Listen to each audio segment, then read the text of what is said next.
You know, it's not every day that you're graced with the ability to dump something that was previously thought to be lost media, but that is exactly what happened today.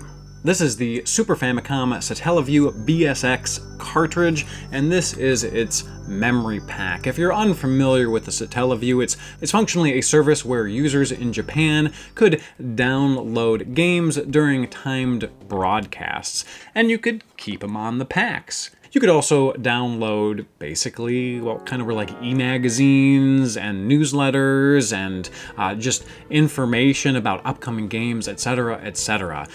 There were numerous broadcasts, many games of which you've probably heard of. There were remakes and rearrangements of Zelda games. There was a pseudo-sequel to Chrono Trigger known as Radical Dreamers. There were F-Zero games, just all sorts of goodies for users to experience.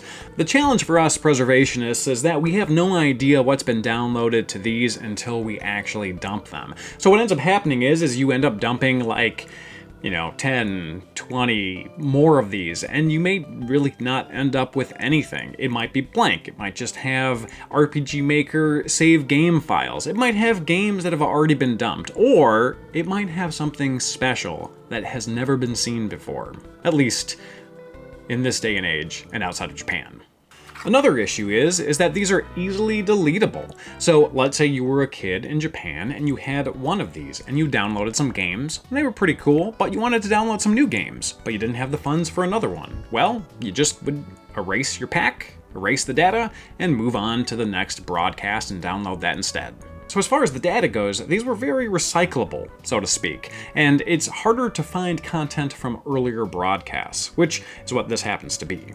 So we have two pieces of software that were previously lost that are preserved today. One is a Picross game, which is actually shockingly addictive. I've never played it before, but this is my first introduction into Picross. And the other is a satella-q broadcast. Now, satella-q is Satellaview Quiz, so it basically was a series of sort of a quiz game, quiz show broadcasts. So let's go ahead and dive into it, starting with Picross.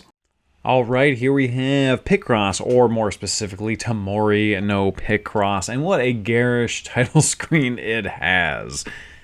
So my goal for today is to just sort of guide you all through this, showcase what it has to offer. Obviously, it's in Japanese, so my translations are not going to be perfect, but just sort of showcase what this software was all about. So from top to bottom, we have How to Play, which is a tutorial, Easy Picross, Picross, and Exit, which sends you right back to the town. And this is the tutorial. Again, not super helpful for an English speaker, but Picross is a popular enough game that you can look up how to play it. Basically, the numbers on the horizontal and vertical axes, rows, and columns give hints as to where you're supposed to knock out the tiles and where you're supposed to leave tiles, which ones are supposed to be blank, etc., etc. Moving on to Easy Picross, you're going to see that we have boards and games that are smaller. The grid takes up less space. This is for beginners. This is where I play. Lots of different options here. Next up, we have the regular Picross, and from top to bottom, we have today's Picross, first semester exam, and then application. Application is essentially a postcard that was sent over to St. Giga, so you could potentially get prizes. I know in other pieces of software you could get prizes by sending in postcards. I'm not sure about this one, but it does exist, so my guess would be this would be prize-related in some way. First semester exam. This little blurb says, first term exam rules, there is no time limit, there are no hints, if you make a mistake, we won't let you know. And these boards are obviously a little bigger than the section that was for beginners, a little more complicated. And here we have said application with an address to St. Giga. And for those of you that are unaware, St. Giga was Nintendo's Satellaview partner. They provided the broadcast infrastructure for all of this. Now, as you watch me fail through my literally first ever attempt at Picross, I'm going to go ahead and read off a quote from LuigiBlood that has to do with this find, this dump, and this software. I'll be returning to the quote here and there based on which software I'm showcasing. Now, if you are familiar with the show, you know that LuigiBlood is a huge Nintendo 64 DD preservationist. He has done a lot of work with that system, but he has also done an equal amount of work with the Satellaview, so he's very, very knowledgeable. He says finding content that dates back to around the first few months of the Satellaview service is truly surprising, since this is a system where it's pretty much encouraged to download new content over old ones. Therefore, statistically, there's more of a chance to find content from around the end rather than the beginning. Finding undumped content is also getting rarer, as the Tamori no Picross one is actually new, and seems to be between two of them that were dumped in terms of date. Alright, let's go ahead and move on to the satella-q content. Now it is time for satella-q, the quiz show broadcast. I love how beautiful, colorful, and just bubbly this is, especially the music. It's pretty wild for a quiz show.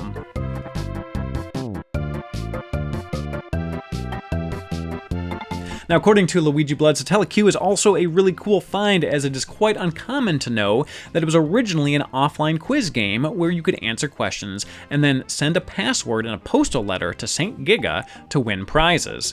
There was a real-time SoundLink quiz show that was called, I'm going to butcher this, YYDQ, and has Toad as the main protagonist. Eventually, that show would be renamed to Satella-q later on. So basically, the show with Toad and Satella-q kind of merged together. Now here we have the main menu. The first option is for while listening to the broadcast. Then we have today's homework, last week's answer, application, and return to town. Keep in mind that this last menu was sort of roughly translated by Google Translate, so probably not perfect. Now, of course, I'm going to fail miserably at this because I don't speak Japanese, I don't read Japanese, but I wanted to showcase what this looks like and also what it sounds like.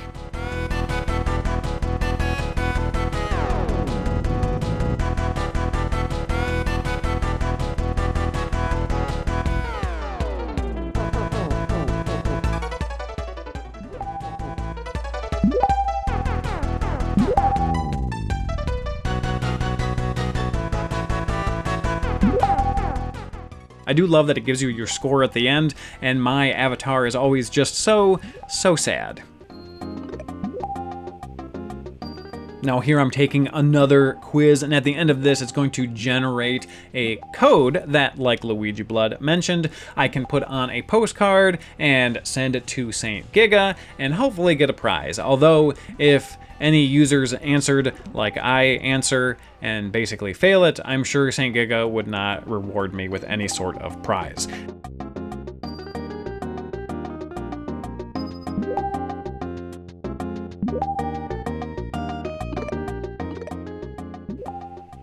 Here's that application for the prize one more time. And again, the last option here on the main menu is to return to the town. Now, this last bit of software here, it was previously dumped, but it is all about town lore. Keep in mind the BSX Satellaview hub is a town, the town whose name has been stolen. I'm going to go ahead and read off a quote from LuigiBlood regarding this. He says, "The third one is Machi Magazine, which could be translated as Town Magazine. This is not a brand new dump, but it is 100% functional compared to the other one where we couldn't be sure of the data's integrity.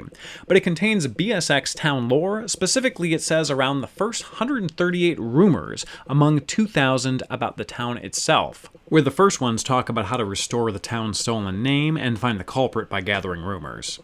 Apparently, it is filled with fun references and puns. Unfortunately, according to people who had played the Satellaview firsthand, the BSX lore had suddenly rebooted at one point, and none of them had ever reached a point where you could solve the stolen town name and culprit. It is truly a mystery that is kept to this day."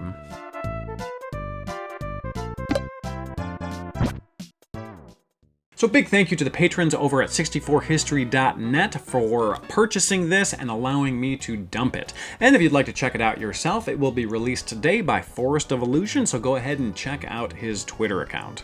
Now, you may be thinking to yourself, wow, that'll be cool to play, but geez, this might look real nice on my shelf. Well, if you'd like to own this, we're giving it away as a thank you to the community for supporting us, basically. So we're going to keep this real simple, real straightforward. All I want you guys to do is comment on this video, and it could be something funny, it could be something heartfelt, it could be Satellaview or Nintendo fun facts, whatever. And we're going to go ahead and take our favorite comment and ship it to you. It can be in the US, it can be international. We're not going to restrict this one at all in terms of location. So wherever you are in the world, you got a fair shot at winning this BSX cartridge and, very sticky, the memory pack here. So enjoy, have fun, think of something clever to say, and we'll let you know who the winner is within about a month or so. So, aside from that, appreciate you all watching. Make sure to subscribe, like this video. We have a Patreon if you feel so inclined, but aside from that, just really appreciate you watching, and we'll see you all next time.